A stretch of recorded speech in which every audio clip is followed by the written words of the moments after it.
Melchizedek, a mysterious figure from ancient times, appears briefly in the Bible, yet holds profound significance. Known as both a king and priest, he blessed Abraham and was revered for his unique relationship with God. But what makes Melchizedek truly fascinating is his connection to Christ. Could this ancient priest-king offer clues to understanding Jesus' eternal priesthood and God's ultimate plan for humanity?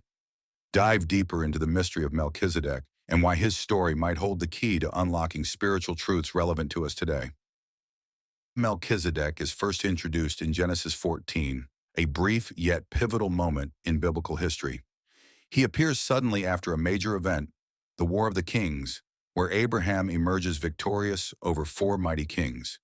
This is unusual because the Bible rarely portrays Abraham as a military leader, but rather as a patriarch, a father of nations. This victory sets the stage for one of the most mysterious interactions in the Bible, the meeting between Abraham and Melchizedek. In this meeting, Melchizedek brings out bread and wine and blesses Abraham. This might seem like a simple gesture, but it carries deep symbolic meaning. Bread and wine are often associated with covenant and divine presence in later biblical traditions. And here, they foreshadow themes of priesthood and sacrifice. The fact that Abraham honors Melchizedek by giving him a tenth of everything further solidifies Melchizedek's high spiritual standing. Who exactly is this Melchizedek? His name itself is a clue. In Hebrew, Melchizedek means king of righteousness. This combination of kingship and righteousness sets Melchizedek apart as not just a political leader, but a deeply spiritual figure.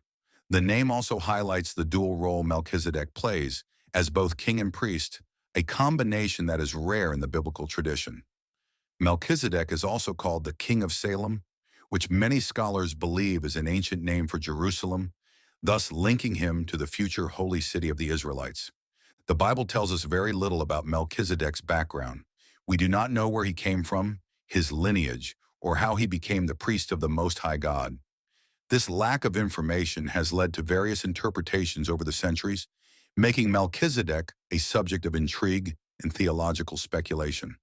Why does Melchizedek appear at this critical moment in Abraham's journey, and what does his blessing signify? To answer this, we must dive into the pivotal role Melchizedek plays in Abraham's spiritual development in the unfolding biblical narrative.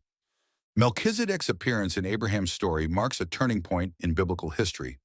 Prior to this encounter, Abraham is primarily seen as the chosen one through whom God's promises of nationhood and land will be fulfilled. However, Melchizedek's blessing of Abraham introduces a new dimension to Abraham's role.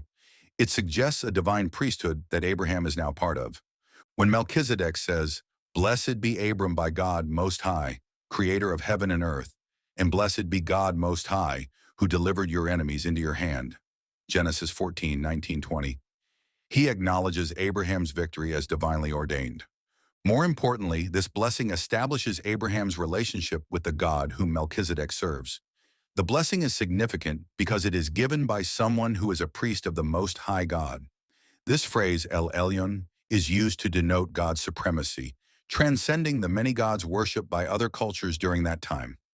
Moreover, the exchange of bread and wine between Abraham and Melchizedek is a precursor to later religious rituals.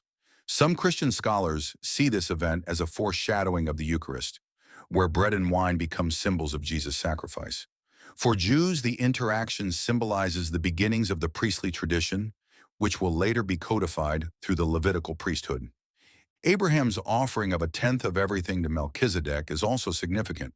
This is the first mention of tithing in the Bible, and it sets a precedent for the later practice of giving a portion of one's wealth to God through the priesthood. By giving a tenth, Abraham recognizes Melchizedek's authority as a priest and honors him as a mediator between God and man. But while the encounter between Abraham and Melchizedek is rich with symbolic meaning, the mystery of Melchizedek's identity remains. Scholars and theologians have proposed various theories, and these interpretations add even more layers to the enigma of this figure. So, who exactly is Melchizedek? Let's explore some of the most prominent theories. Because Melchizedek's origins are shrouded in mystery, various interpretations have emerged over time. One theory, as mentioned earlier, is that Melchizedek is actually Shem, the son of Noah. This idea is supported by the fact that Shem was still alive during Abraham's time, according to biblical chronologies. Shem, as the ancestor of the Semitic peoples, would have been a significant figure in the post-flood world. If Melchizedek is Shem, then he represents a continuity of the pre-Abrahamic priesthood. Another interpretation is that Melchizedek is a type of pre-incarnate Christ, a theophany. This view is especially popular in Christian theology. In the New Testament, the book of Hebrews describes Jesus as a priest in the order of Melchizedek, Hebrews 5:6. This suggests that Melchizedek's priesthood is eternal and superior to the Levitical priesthood that came later. In this interpretation, Melchizedek is seen as a foreshadowing of Christ, who would later fulfill the roles of both king and priest in a new covenant with humanity. Yet another theory is that Melchizedek was a Canaanite priest-king who worshipped the same God as Abraham, albeit under a different name. This would make him one of the few non-Israelite figures in the Bible who recognize the true God. This interpretation emphasizes the universality of Melchizedek's priesthood, showing that even outside the chosen people of Israel, there were individuals who knew and served the Most High God. Each of these theories adds its own layer of complexity to Melchizedek's identity. But what happens after his encounter with Abraham? His story doesn't end there. In fact, his legacy takes on a new form as we explore how the priesthood itself undergoes a transformation following his blessing of Abraham. One of the most fascinating aspects of Melchizedek's story is the way the priesthood shifts after his encounter with Abraham. According to some Jewish interpretations, the priesthood originally belonged to Melchizedek, or Shem, but was transferred to Abraham's descendants because of a misstep by Melchizedek. The Talmud explains that Melchizedek's mistake was blessing Abraham before blessing God. As a result, the priesthood was passed on to the Israelites, beginning with Abraham and continuing through the Levitical line. This idea of the priesthood changing hands is echoed in the New Testament, where the author of Hebrews argues that Jesus, as a priest in the order of Melchizedek, supersedes the Levitical priesthood. Jesus' priesthood, like Melchizedek's, is eternal and not based on lineage. This allows for a new kind of priesthood that is not bound by the laws of the Old Covenant. In both Jewish and Christian traditions, Melchizedek represents a bridge between the old and new orders. For Jews, he is a figure who connects the pre-Abrahamic and Abrahamic worlds, a priest who served the same God, but in a different way. For Christians, he is a precursor to Christ, a king-priest who points to the ultimate fulfillment of God's plan for humanity. While the Bible offers only glimpses of Melchizedek, other religious texts and traditions provide further insights into his significance. From apocalyptic roles to cosmic interpretations, Melchizedek's story transcends biblical boundaries. Let's explore his legacy in other religious traditions and ancient texts. Melchizedek's influence extends beyond the Bible. In the Dead Sea Scrolls, particularly in the document known as 11Q Melchizedek, he is portrayed as an eschatological figure who will appear at the end of days to bring judgment and salvation. In this text, Melchizedek is described as a heavenly being, possibly even an angelic figure, who will defeat the forces of darkness and establish God's kingdom on earth. This apocalyptic role aligns with the idea of Melchizedek as a priest-king whose authority transcends time. The Quran, while not mentioning Melchizedek directly, echoes some of the themes associated with him, particularly in its discussions of righteous kingship and divine guidance.